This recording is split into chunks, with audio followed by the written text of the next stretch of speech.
Hello friends, welcome to my YouTube channel. तो এখন কথা বলবো ক্যাটরিনা কাইফ, ঈশান খাট্টার এবং সিদ্ধান্ত চতুর্বেদী অভিনীত ফোন ভূত নিয়ে, যেটা কিন্তু এই শুক্রবার রিলিজ হয়েছে। তো এই হরার কমেডি মুভিটা কীরকম হলো সেটা নিয়ে তোমাদের সাথে কথা বলবো। তো ভিডিওটা কিন্তু অবশ্যই শেষ অবধি দেখবে। তো ক্যাটরিনা কাইফ বিগত অনেক বছর পর বলা যেতে পারে হিন্দি সিনেমায় পদার্পণ করলো। যতদূর আমার মনে হয় তার লাস্ট সিনেমা ছিল টাইগার 2।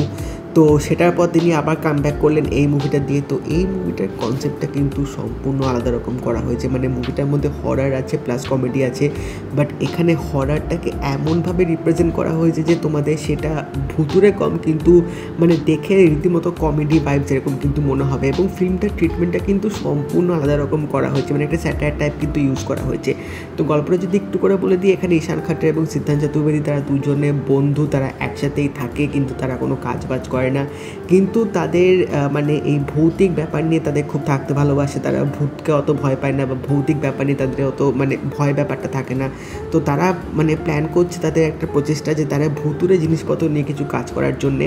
তো তারা একটা পার্টি থ্রো করবে, সেই পার্টিতে চলে আসবে ক্যাটরিনা কাইফ, এবং ক্যাটরিনা কাইফ কিন্তু এখানে একটা ভূতের ক্যারেক্টার প্লে করছে। তো এরপর কি হয়, ফোন ভূত নামটা কোত্থেকে আসলো, এবং এই ক্যাটরিনা কাইফ তাদের লাইফে আসার পর তাদের লাইফটা কি ভালো হবে না খারাপ হবে, কি হতে চলেছে, এই বিস্তারিত জানতে গেলে তোমাদের কিন্তু ফোন ভূত মুভিটা অবশ্যই দেখতে হবে।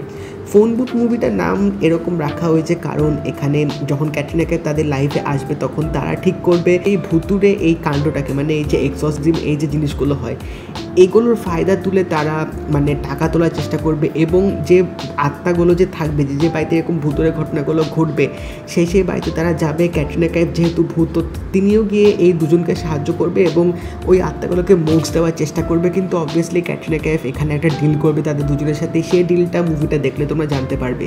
তো ফিল্মটার ফার্স্ট অফ অল প্রেজেন্টেশনটা কিন্তু রীতিমতো ইউনিক ছিল, কারণ এখানে তোমরা মাজার অ্যাড থেকে শুরু করে এখানে এক্সেল ফিল্মের যে তাদের যে পুরনো যা সব ফিল্ম আছে সব ফিল্মের ট্রিবিউট এখানে দেওয়া হয়েছে। শুরুটাও হবে একটা পুরনো ফিল্মের মানে একটা ট্রিবিউট বা একটা ইন্সপিরেশন ওইভাবে দিয়ে।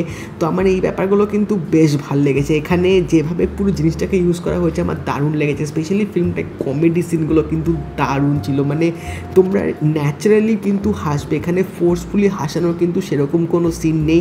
ফার্স্ট হাফটা কিন্তু বেশ আমার ভালো লেগেছিলো, বেশ কমেডি ছিল, বেশ ফান ছিল, রীতিমতো এনজয়েবল মুভমেন্ট ছিল। বাট হ্যাঁ, ফিল্মের যে আসল গল্পটা যে কী হচ্ছে কেন হচ্ছে সেটা কিন্তু তোমরা সেকেন্ড হাফে গিয়ে জানতে পারবে। এবং এখানে কিন্তু জ্যাকি শ্রফও আছে, যিনি এই ফিল্মটার মধ্যে কিন্তু একটা নেগেটিভ ক্যারেক্টার প্লে করছে এবং তারই কিন্তু প্রধান ভূমিকা থাকবে ফিল্মের সেকেন্ড হাফে। তো আমার মনে হয় সেকেন্ড হাফের গল্পটাও কিন্তু বেশ ভালোভাবে ইউজ করেছে, যদিও বা সেকেন্ড হাফে যে মানে কমেডি বা যে পরিমাণটা ছিল সেটা ফার্স্ট হাফে থেকে একটু কম ছিল।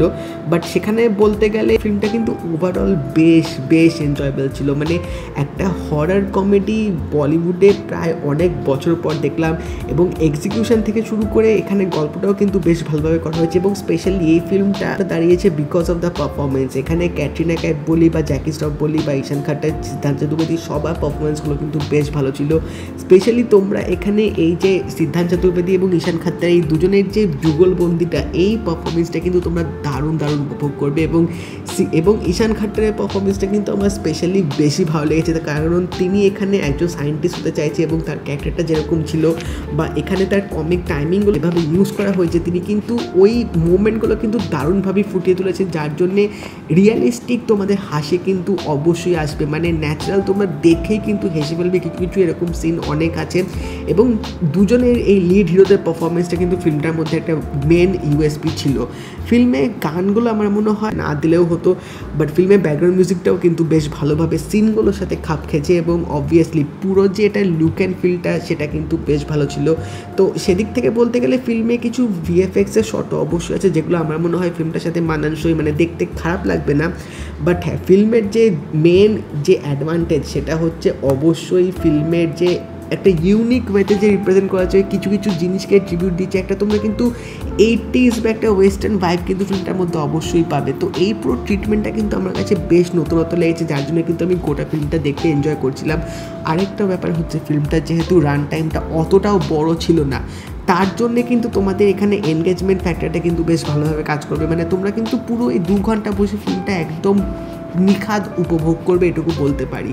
তো আমি এটুকুই বলবো যে এরকম জনার তোমাদের যদি পছন্দ হয়, আর মানে প্রায় অনেক বছর পর তোমরা যদি এরকম হাসির একটা মুভি দেখতে চাও, মানে এটা হরর কমেডি বলতে গেলে ভুলভুলাইয়া টাইপের মতন না, ভুলভুলাইয়া যেরকম একটু সিরিয়াস টাইপেরও ছিল ব্যাপারটা, বাট এখানে কিন্তু সেই সিরিয়াস ইস্যুটা একদম নেই। তো এরকম জনার যদি তোমাদের পছন্দ হয় তাহলে অবশ্যই এই ফিল্মটা দেখতে পারো, আশা করছি তোমাদের ভালো লাগবে। আমার কিন্তু দারুণ লেগেছে, আমি রীতিমতো এনজয় করেছি ফিল্মটা বলা যেতে পারে।